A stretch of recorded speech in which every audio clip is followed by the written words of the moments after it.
ហើយបើអត់ចូលរួមក្នុងការបោះឆ្នោតនឹងមិនអាចធ្វើទៅរួចទេយើងបានសម្រេចហើយយើងនឹងចូលរួមការបោះឆ្នោតឥឡូវទី1ខ្ញុំសូមមិននិយាយថាប្រសិនបើគ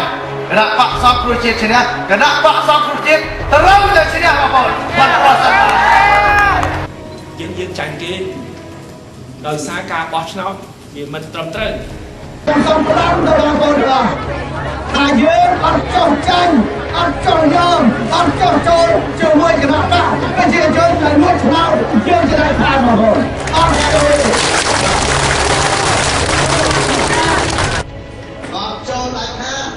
បាយរត់ក៏ចូលដែរណាបងប្អូនចូលនេះអានបងប្អូនគឺយើងអត់ជិះអាចគោទៀតមែនទេបងអាច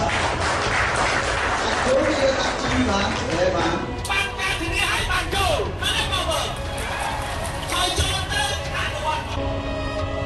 ពេលណាយើងអត់ទទួលណាអាការបោះឆ្នោតនឹងថាចោលណាបងប្អូនដល់ពេលយើងយក55នឹងបន្ទុកណាមានតែថាយើងព្រមទទួលអាបោះឆ្នោតនោះហ่ะ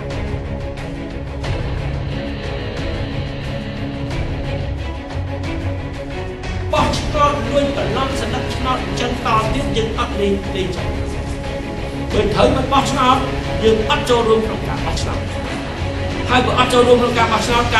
នឹងមិនអាចធ្វើទៅរួចទេដោយសារពីមុនដោយសារតែស៊ីគណៈបកសំស៊ីថាឯងត្រូវបោះឆ្នោតឲ្យត្រឹមត្រូវអញ្ចឹងមិនយ៉ាងដូចឆ្នោតទេខ្ញុំសំរងស៊ីអត់ចូលរួមក្នុងការបោះឆ្នោតលោកហ៊ុនសែនគាត់ឆ្លើយដូចថាសំរងស៊ីអត់ចូលរួមហើយណាមានគណៈបកសិទ្ធិមនុស្សគេនឹងចូលរួមបើគណៈបកសិទ្ធិមនុស្សថាទេខ្ញុំក៏អត់ចូលរួមដែរបើបោះឆ្នោតអត់ត្រឹមត្រូវលោកហ៊ុនសែនថាសិទ្ធិមនុស្សអត់ចូលរួមហើយណាមានហ៊ុនស៊ីមប៉ែនមានរដ្ឋអំណាចរដ្ឋមានគណៈបកដទៃទៀតតែឥឡូវមិនអាចនិយាយចឹងបានទេមែនទេបងប្អូនហ៊ុនស៊ីមប៉ែនអាលាយបាត់ហើយរដ្ឋអំណាចរដ្ឋលាយបាត់ហើយសំរងស៊ីឲ្យសិទ្ធិមនុស្សគេចូលគ្នាហើយមានតែពីរ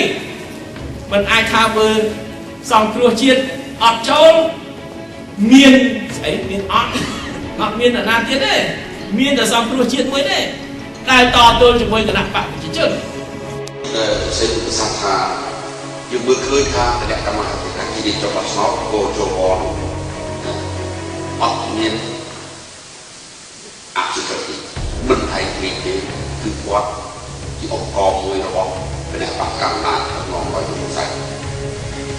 បើយើងសួរថាតើយើងចូលរួមការបោះឆ្នោតអត់យើងបានសម្រេចហើយតែយើងនឹងចូលរួមការបោះឆ្នោតយើងមានបានដាក់ពេកពីគ្រប់ខេត្តនឹងរាជធានីចាំពី4រួចហើយយើងបានចាប់ឆ្នោតបានលេខ7ទៀតលេខអ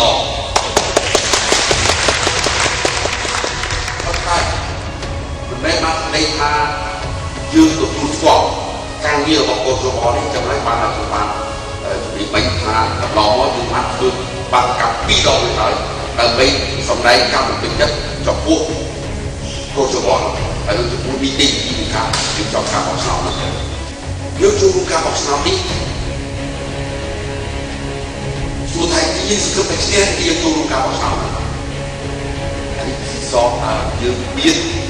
លទ្ធភាពនិងមានសមត្ថភាពការពារសម្លេងឆ្នោតរបស់ចោលយើងបានកណាបើចោលយើងច្រើនយើងឈ្នះតិចតែបើចោលតិចយើងឈ្នះច្រើនយើងចង់ឈ្នះច្រើន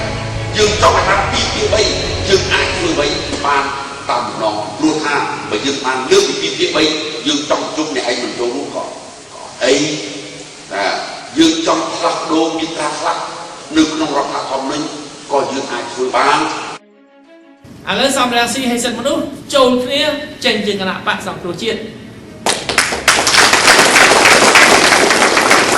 ចាំបោះឆ្នោតនៅឆ្នាំ2013គឺមានគណៈបកតែ2គឺគណៈបកប្រជាជន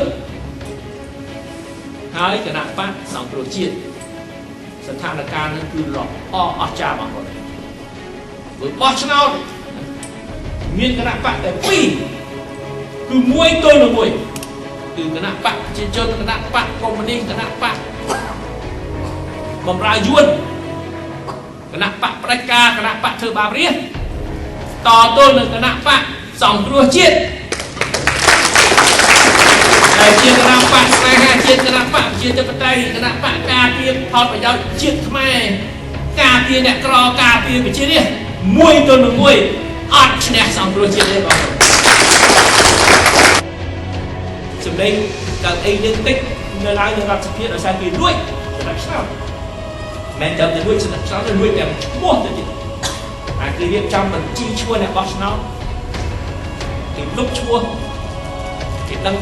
គេសង្ស័យ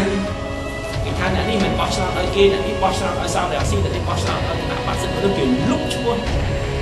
ដូច្នេះបើបាត់ឈ្មោះហើយយើងបាត់សិទ្ធិបោះឆ្នោតអត់មិនអាចទៅបោះឆ្នោតបានគាត់មានឈ្មោះនៅលើបញ្ជីគេលុបបាត់ទៅហើយយើងចាញ់គេដោយសារការបោះឆ្នោតយើងមិនត្រឹមត្រូវខ្ញុំនិយាយភាសាសាមញ្ញរបស់បងប្អូនយើងនឹងស្ដាប់បងប្អូនយើងអត់ចិត្តយើងខំជួយមកចង់ទៅអីខ្ញុំនិយាយខ្លីវិញខ្ញុំបើយើងមាន200អាចចោលluôn 20រៀលហើយទៅសល់តែ40ខាត់ចោលឲ្យទៅអស់ទៅយ៉ាងម៉េចអត់ខុសឯងទេមកមកបណ្ដាការពីដល់យើងយកទៅដូចគ្នាគេមកសួរខ្ញុំទៀតបើចាប់7នាក់ហ្នឹងទៅណាបងវាណាយធ្វើម៉េចខ្ញុំថាអ្នកឯងសួរហ្នឹងករណីរបស់គេទេប៉ុន្តែករណីរបស់ខ្ញុំវិញខ្ញុំតវ៉ាឲ្យបានច្រើនជាងនឹងទៀតហើយឲ្យបានជាផ្លែផ្កាដុំកពួនមិនមែនបានសបកអីបានជាខ្លឹមសារដោយប្រើតែតំណាងរាស្ត្រ55នាក់ដោយមិនប្រើបាតកម្មទាល់តែសោះបើខ្ញុំមិនបានប្រើបាតកម្មទាល់តែសោះតើធ្វើម៉េចបានទៅជាប់កើតបានទៅជាប់កើតដូច្នេះអ្នកតំណាងរាស្ត្ររបស់ខ្ញុំអត់ជាប់ព្រោះអត់មានបាតកម្មផងខ្ញុំមានវិធីរបស់ខ្ញុំផ្សេងខ្ញុំធ្វើពហិការខ្ញុំនៅផ្ទះមកខ្ញុំអត់ទៅវល់55គេចង់យកទៅចែកគ្នាមិនដូចសំរងស៊ីគាត់បញ្យល់ឈួតនោះទេគាត់ថាយើងមានលុយ1លានឥឡូវគេលួចយើងអស់300000តាមខំវាសនាវានិយាយថាឲ្យគេ700000ទៀតទៅបើវានិយាយដូចឈួតចឹងលទ្ធផលបោះឆ្នោតណាពេលណាយើងអត់ទទួលណាអាការបោះឆ្នោតនឹងឆាចោលបងប្អូនដល់ពេលយើងយក55ហ្នឹងមកទុកមានន័យថាយើងព្រមទទួលអាបោះឆ្នោតនោះបើយើងលែងចោលអាបោះឆ្នោតនោះឆាណាបងប្អូនឆាចោលលេខវាមួយដៃនឹងឆាចោលមានបានស៊ីណាទៅទេនោះហើយគាត់បើនិយាយថាគេយករបស់យើងខ្លះហើយដូច្នេះរឿងអីយើងទៅឲ្យគេទៀតមើលបញ្យល់បោក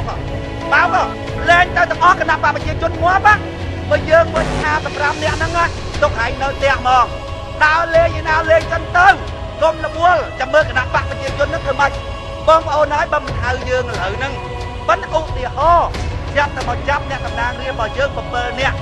យកទៅដាក់គុកឧទាហរណ៍ណាខ្ញុំថានោះយ៉ាច់យកមកដល់អត់មានទៅរឿងចរចាអីទេខ្ញុំថាអូបើតំណាងចាប់7នាក់យ៉ាច់យកមកដល់ដាច់ខ្ញុំថាបើអត់ចាប់នៅមានចរចាខ្លះមិនដូចសំរងស៊ីចាប់ទៅចរចាវឹងទេស្មាតទោះបើអត់ចាប់មានចរចាខ្លះបើចាប់វិញខ្ញុំប្រាប់អត់ចរចាសោះហើយក៏ខ្ញុំអត់មានទៀមទីឲ្យលែងដែរចាំមើលបងប្អូនចាំមើលវាគឺដល់អន្តរជាតិប៉ុណ្ណាដល់ពេលចង់វិច្រាលតិចដល់ពេលយើងអត់ទៅទៀមទីឲ្យដោះលែងតាំងមកខ្សឹបយើងអាសេបត់មកសូមអញទៅដល់លែងឲ្យខ្ញុំទៀតទុកឲ្យអ្នកឯងជាប់កន្លែងនៅនោះហ្មងយើងអត់ខុសអីសោះងាប់បងប្អូនហើយបើជាបរិបទសាមញ្ញជាប់មុខមិនចេះតិចខែមិនចេះតិចថ្ងៃហើយយើងធ្វើដល់តំណាងរបស់គេជាប់មុខមួយផ្លែគេទៅញ័រម្ល៉េះឲ្យវានៅនំយូរបន្តិចទៅបងប្អូនមើលបើជាបរិបទណាមិនសូវមានគេតវ៉ាទេឲ្យយើងអ្នកតំណាងរៀងគេតវ៉ាក៏ក្រើកអន្តរជាតិបងប្អូនទុកឲ្យជាប់នំតិចទៅខ្ញុំថាបើខ្ញុំវិញខ្ញុំប្រាប់ហ្មងខ្ញុំថាបើអត់ចាប់អាចចរចាគ្នាបានប៉ុន្តែបើចាប់អញ្ចឹងសុំទោសមិនសំរងស៊ីណាអត់មានចរចាទេហើយតែថាអត់ហើយណាខ្ញុំមិនដូចសំរងស៊ីទេមិនដូចកឹមសុខាទេតែធ្លាក់ទឹកមាត់ដល់ដីអត់មានហាមាត់លេបវិញទេណាប្រាប់ឲ្យហើយមកតែនិយាយម៉ាត់ណាគឺម៉ាត់នឹងហ្មងឲ្យអ្នកឯងតែពេលណាយើងនិយាយគឺដឹងតែភ័យហ្មងព្រោះអីយើងអត់ដែលងាយនិយាយទេតែនិយាយដូចអ៊ីស្រាអែលអញ្ចឹងតែចង្អុលមុខថាអញប្រាប់ហែងថាគិតអត់រួចទេចាំមើលតែថាអញ្ចឹងហើយបងប្អូនពួកហាម៉ាស់ដាក់តែមកគ្រាប់អ៊ីស្រាអែលទៅវិញឯង50គ្រាប់ប្រាប់ទៀតហែងហ៊ានតែដាក់មកគ្រាប់ទៀតហែងសាកមើលខ្លាំងជាងមុនហ៊ានតែចលើមកទៀត200គ្រាប់ទៅថែមទៀតតែថាដឹងតែធ្វើយើងអញ្ចឹងណាបងប្អូនរក្សាតម្លៃពាក្យសម្ដីរបស់យើង